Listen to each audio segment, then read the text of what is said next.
That's seven here in the second. For NU. Yes, in the second lamang. Wow.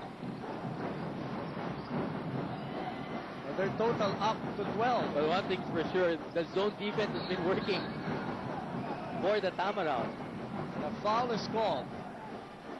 No free throws will be given. Oh, but they are. The penalty. First penalty. Free throws will be given to J.R. Kawaling. Oh, Kawaling has contributed today. How many points so far already? Kawaling so far with 6. Really big games from these guys. Cervantes, Kawaling, Sanga, to help out Baracael, because you know it's hard for a team if you become predictable. If it's only one guy scoring 30, 20 points a game, as a coach or the people who It's know, a cause for concern. yeah, people who know want players to chip in. Yep. 4 or 5 guys to be in double figures most of the time to share the basketball. 22 seconds remaining. Oh, well, the lead with FPU though, 32-31. Last possession. First lead by FPU since 4-2. And FPU with 12 seconds turns it over. Back and forth we go. Garcia all the way. Yes. The lead taken back by NU with 3 seconds. Fernandez puts it up. Oh! What action! What a shot! Will it count? I think they're gonna have to check that out. And if he makes that, that's the second time he drains a long 3 at the end of the first half. Talking about Benedict Fernandez. In both teams, huh? Both teams.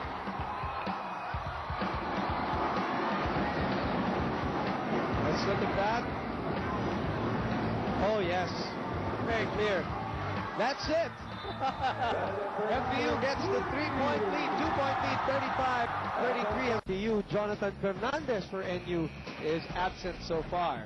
Well, I like here in terms of leading scores. I like for FPU what's happening. It's not all Baracael. You've got guys like Fernandez joining in, which is a good sign. But this is not a good sign for the Tamaraws as Jacque knocks in. He's been trying. That trifecta. Yeah, this guy's been trying, shooting for 3, and he finally connects and swings the lead back just like that to NU, 36-35. Big game between these two teams to keep their Final Four chances alive. Oh, beautifully done by Kawaling. What a move by Kawaling. I like the way he milked the guy, broke him down, got that shot off. But you notice both teams very confident. You talked about that sense of urgency in the first half. These two teams feel, they know how important this game is. Lumalabas na, no? Yung urgency. Wala na. If NU loses, now they are out of the Final Four. While the Tamaraws, destiny, will it be destiny for them this time around? They don't want to make it 2 years in a row of not making the Final Four. Remember last year, they did not make it after being the defending champions of the UAP, and that hasn't happened here in this league. Let's go to Riza Diaz now for NU. Riza? Home coach Manny Dindan said that the big problem they had before the halftime was the lack of ball movement. Therefore, the Bulldogs were asked to be selfless.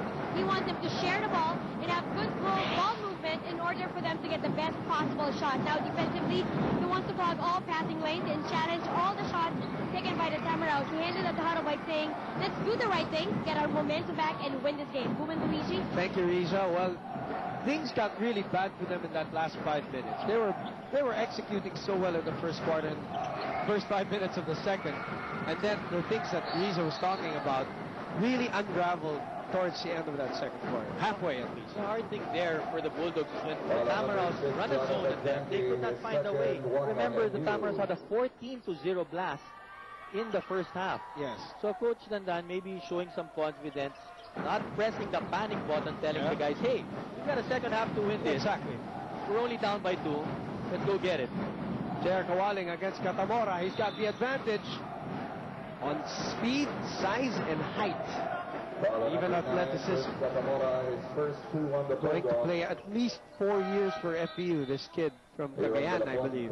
The nice thing about this third quarter for the Tamaraws is they're taking a lot of drive. They're taking it to the hole. Like the first half where they were settling for jump shots.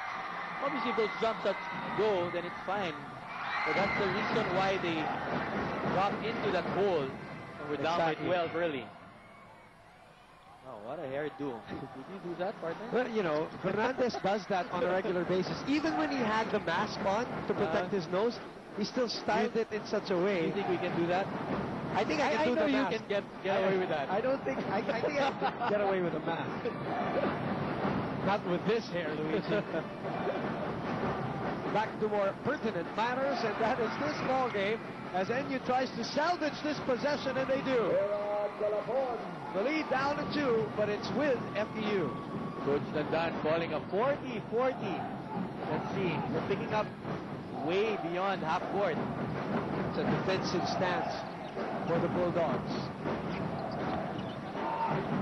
10 on the 24 for FEU. Oh, and a foul.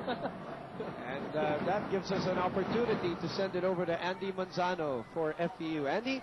FEU doesn't have that start again. Coach put their fear aside, even if this is a tight game. He told his players to just continue playing as they are by sticking in the game plan. And when it comes to offense, he told his boys to set good screens, make the extra pass, trust your teammates, and keep on running. Back to you, Ruben Luigi. Thank you very much.